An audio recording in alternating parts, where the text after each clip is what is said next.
Thank you, Stephen. Real pleasure to be here. See some old friends, as usual. And painted dog conservation. It's all about this animal. An animal very few people know, let alone understand. But we've spent 20 years now getting to know them and trying to understand them. The challenges for them are quite immense. There's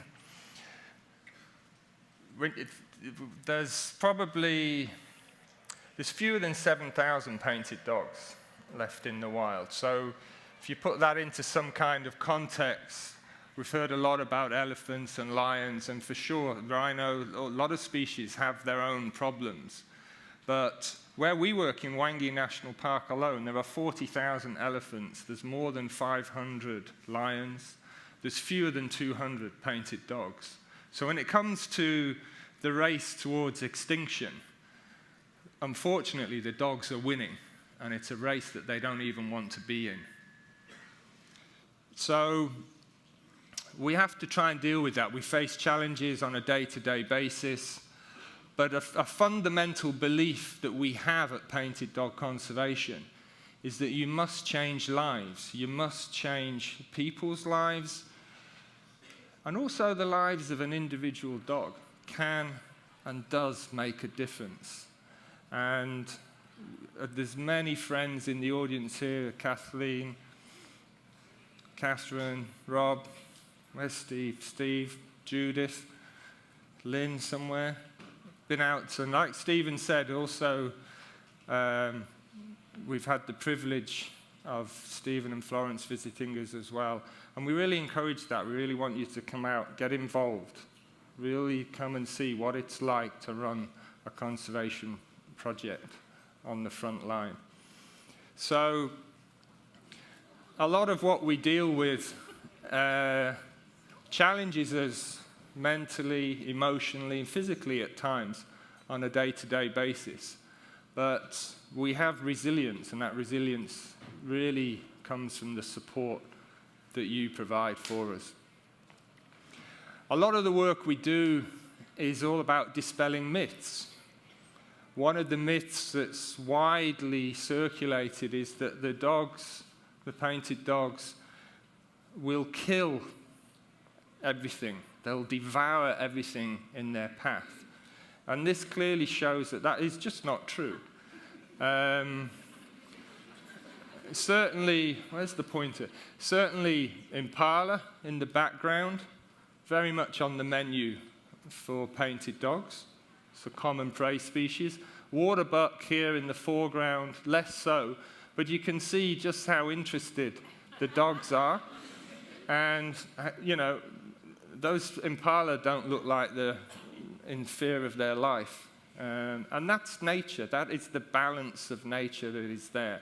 And it's something that we work on. It's a high priority for us, is this like management of wildlife areas, an appropriate management that creates a balance and let the animals deal with each other. They're not hyenas. Just to be sure, this is the hyena. Okay? This is Tate, very famous painted dog. She's sadly dead now, but that was because of old age. She lived to a ripe old age of more than 11 years old. They're not even a close relative to hyenas. They have no close relative at all. And you can liken that to our relationship with baboons. And whilst we all know somebody, Steve is a very good example, that after a few drinks he may behave and act a bit like a baboon, but that's not the same thing. He's a distant relative of baboons, I can assure you. The family is everything for the dogs. They live in very tight, extended family units led by an alpha female, alpha male, and the pups are everything. The pups is the sort of center of their life. There's a lot of play. There's lots of people who've been out to Zimbabwe with us and seen the dogs, and they're very playful, they're very social. They look after the sick, they look after injured, they look after the old. I mean, that previous slide with Tate, more than 11 years old. I mean, by the time she died, she had like no teeth. She was like, they have a hard life. They have a really tough life. But the pack look after them, and they can survive to that kind of age in the wild because of the pack and the support that they get. Stephen mentioned Sam. Little fella, fast little guy. But my life changed when I was 8 years old, living in the UK, then outside of Manchester, and I watched a documentary on TV called Solo. It was made in the Serengeti by Jane Goodall and her husband at the time, Hugo van Lorik. And it depicted the life of this one little pup and the dogs, and I was captivated. That was it for me. And fast forwarding a few years, I was living in the UK still, and I was decorating my apartment at home. I was living with a girlfriend at the time and decorating the apartment, and I was on one of those small step ladders with that kind of tray and the roll, and I'm painting the wall, and I just kind of stopped in mid sort of stroke, and I was like, this is not what I want to be doing. Not literally painting the wall, but kind of, this is not the life that I wanted. And I just felt I wanted to do more, and I needed to do more. And so I did, and that didn't go well, didn't go down too well in all honesty. But I did find myself some years later in Zimbabwe, and painted dog conservation became a reality. Just a quick geography lesson. So this is Zimbabwe. Most of the work that we undertake is conducted here around Wangi National Park, but we also do a lot of work up in Mana Pools and the whole of the Zambezi Valley there in particular, which is quite a significant dog population because it links with the populations in Zambia and even through into Mozambique. And indeed, Wangi, the dog population there, links with Botswana into Zambia as well. But there are different threats and challenges in those areas. This area is far from human populations. So far different situation, different scenarios there. Here, Wangi is as large as Wangi is, and Wangi is like the size of, I think, Connecticut. James, you're from Connecticut. I think it's about the same size as Connecticut. 15,000 square kilometers. So a recent operation we were doing with a collaborative organization called Flying for Wildlife, and they were like, Wangi's like a small country. And indeed it is, but it is heavily impacted upon on these borders by communities. And that's where we spend a lot of our efforts and resources, and your resources that you provide for us.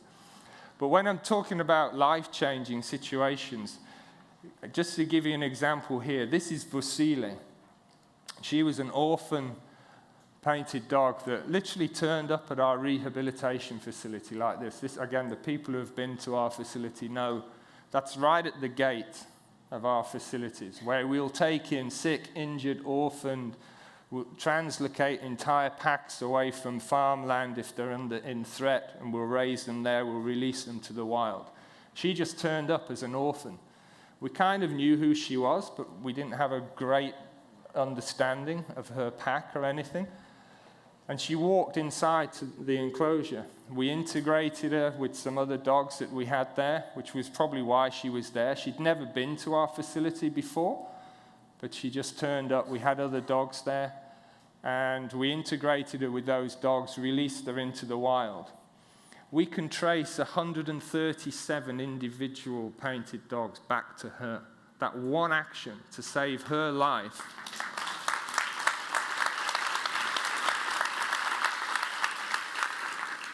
resulted in 137 dogs that we know of. So it shows what the impact you can have, the difference that you can make, the difference that the individual makes. And speaking of life-changing, we've in the past 2-3 years, we've been working with the BBC. They were filming painted dogs in Marna Pools in the north there where I showed you. It's 2 years, nearly 300 days of filming to produce just a tremendous documentary about the dogs. And we did everything from helping them track and locate the dogs, we arranging their filming permits, all that kind of thing, all the kind of behind-the-scenes stuff that they need to be able to work. And a friend of mine, and photographer Nicholas Dyer, and co-author of the book, we actually started working on the book before the BBC turned up. Sort of 6 years in Nick's case, and maybe 20 years in my case, but 4 years together. And we have the book for sale downstairs. It's the first time, and I know a lot of you have purchased it already, but not all of you, because we still have some left. So after this, you can come down, and if anybody spotted the error in the video clip, I'll give you a free copy of the book. Except for those who already know, Catherine. So, but meanwhile, on a day-to-day basis, we are dealing with the threats and challenges faced by the dogs. Snares that are set for bushmeat trade, causing these horrific injuries to the dogs. And we'll deal with this. You know, we're hands-on. We will deal with these situations. Many people here have been with me when I've been darting and removing snares from dogs. We supplemented our anti-poaching units in the last year or so by bringing in these German shepherds that patrol with our dogs, with our anti-poaching unit. And they can detect the snares, they can follow the spoor and the scent of poachers, and they are police dogs, so on command they will bring back body parts from poachers. This is really hands-on. We had a situation earlier this year where there was a small pack, just 2 dogs, had denned in deep in communal land. They had 8 pups, and National Parks asked us to rescue these animals. And it was, at first, it doesn't sound like a great scenario. Why do you have to intervene and bring these animals into the rehab facility? But it was actually quite a step for the community to contact us and say that we have these dogs and they're a problem to them. They were killing livestock. Can we help? Can we intervene? Can we solve their problem for them? In the past, they would have just killed those dogs and we would not hear about it. So it's actually progress, and it's the kind of thing that we're looking for. Kids, of course, are the future. It's not rocket science that you have to work with children, get them involved. They're the future generation. These are the kids that are going to look after the dogs when I'm gone, when David's gone. This young lady, Belinda, she was an 11-year-old girl that came to our bush camp. Now she works in our anti-poaching unit. You know, that's the kind of progress, that's the kind of steps that you need to be taking to make a difference, to make a lasting difference. The snares that our anti-poaching unit collect, we've turned into crafts, art crafts, little sculptures and things like that. Again, we've got I don't know, is Wendy in here? Yes, Wendy, stand up. Oh, you are you? Oh.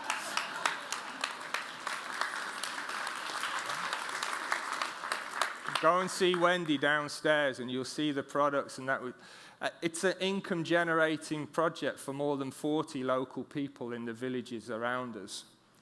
They look after, through that, they can pay school fees for their kids. They can look after their families. We provide water, boreholes. It's the analogy of teach somebody to fish. Don't give them fish, but teach them to fish. And we do the same here. We provide water. We have garden projects that run alongside those programs so that the people they can provide for themselves. They can better look after themselves. They can generate income again that can pay for their kids to go to school And through that improved education, those kids have got a better chance in life, and they're less likely to turn to an illegal activity such as poaching. We do a lot of vaccination programs with domestic dogs in the villages, vaccinate the domestic dogs against rabies, distemper, in the hope that it doesn't reach the wildlife populations. We have had incidents of rabies in the dogs recently. Last year we lost a whole pack. And people like Linda there are helping us boost the veterinary services that are available locally to the populations.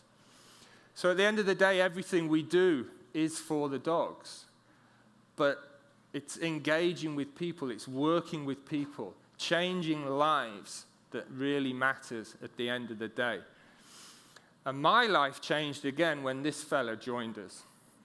Because everything that happens at PDC now is his fault.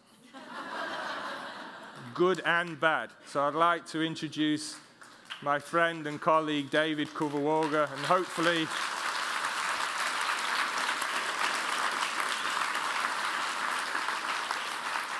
he's got 2 or 3 minutes left where he can... I don't know what happened to the time. Okay, guys. We'll carry on. Am I on? All right, so I have 3 minutes to talk about my life and how... Thanks, Peter. So for me, basically, I come from a rural background. So conservation in some way was instilled in me at an early age. Remember, in these rural areas, sometimes you have to carry water from a long distance on your head, or you're pushing in a cart. And when you get home, your mom or your sisters, they always have to tell you, make sure you use the water sparingly, because it's a resource that is not always available. The land that you work is not always fertile. You have to make sure there's manure, what time are the rains, etc., etc. So as a young, growing up, we already had this kind of thinking that everything, as small, as little the resources are, we really have to make sure to use the best out of them. So it started early. But I was lucky again because my father worked in the national parks. So I found myself growing up in Warga National Park. And fortunately now, I am back home and I'm working at Warga National Park. So growing up in Warga National Park, as a little man, I saw heads of blue wildebeest, elephants, lions, you name it. And I also saw very proud men and women who who were clad in these green uniforms and already always saluting to each other and jumping onto these green Land Rovers and rushing to somewhere. And of course, when Dad comes back and he tells me, we were reacting to an encroachment, poaching, etc., etc. So I grew to love what he did. I grew to love what surrounded me.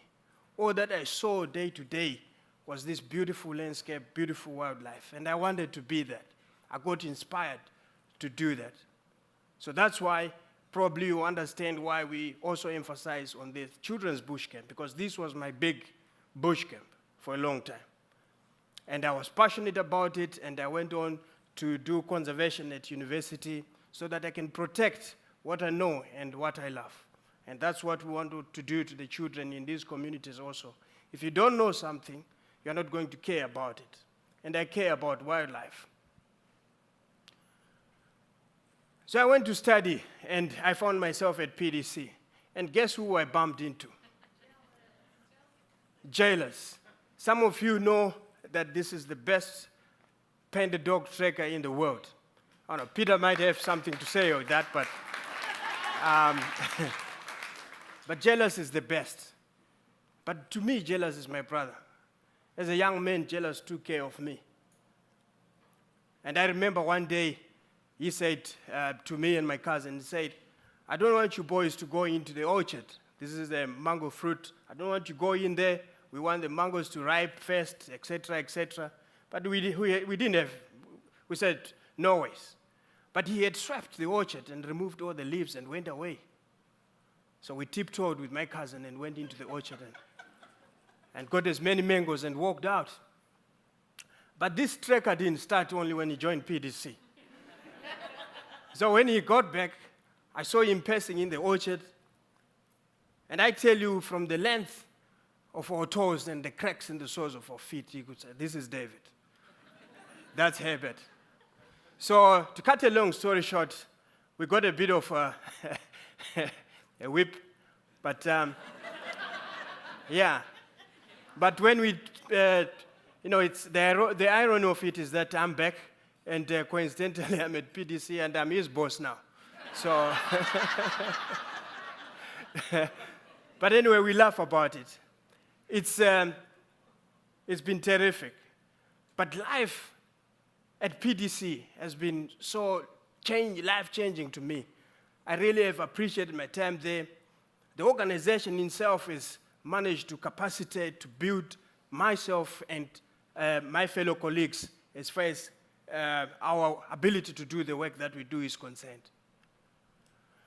Of course, I joined PDC, I had only the little one that I'm holding, but PDC, the pay was good, so we added the other one that mom is holding there.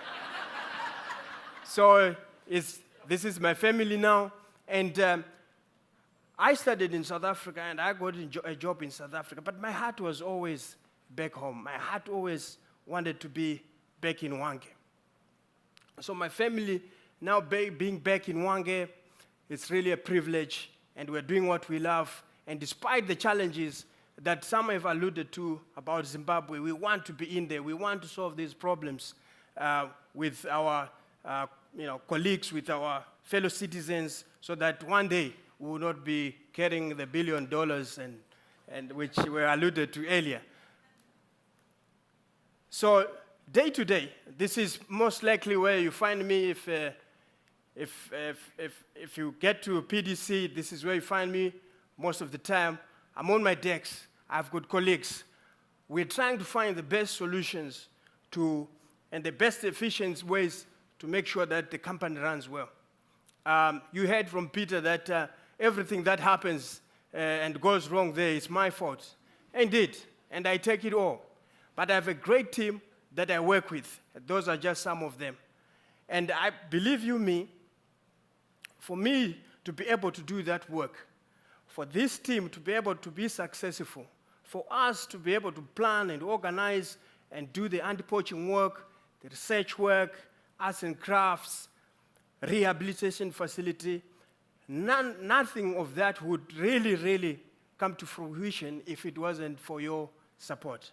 So I thank you from the bottom of my heart, and I say to you, thank you to Alumba in my vernacular. Thank you very much. I thank you.